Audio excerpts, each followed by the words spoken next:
Trump administration is under pressure to meet a deadline for SNAP funding, but a controversial trial involving a sandwich-throwing protester steals the spotlight.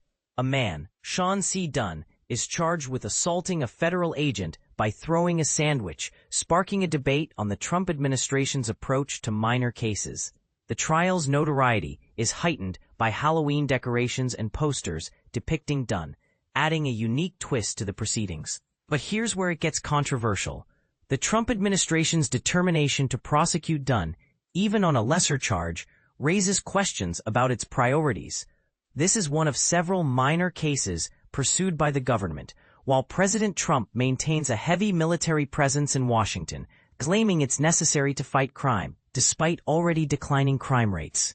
The case also highlights the aggressive prosecution approach of U.S. Attorney Jeanine Pirro, who has faced setbacks with local grand juries refusing to indict.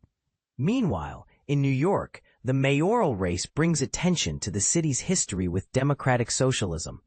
Zohran Mamdani, the frontrunner, faces opposition from those who view socialism as un-New York. However, the city has a rich history of democratic socialist voices, including former Mayor David Dinkins. Mamdani's relationship with the Democratic Socialists of America (DSA) is distinct, reflecting the organization's rising profile among an electorate hungry for change. In other news, the Trump administration faces a deadline to explain when it will restore funding for food stamps, affecting millions of low-income Americans. Defense Secretary Pete Hegseth visits Vietnam, promising to strengthen ties and address war legacy issues.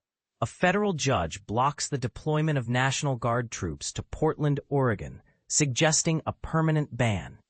President Trump discusses the possibility of war with Venezuela and hints at the end of Maduro's rule, while also addressing his deportation campaign and the government shutdown.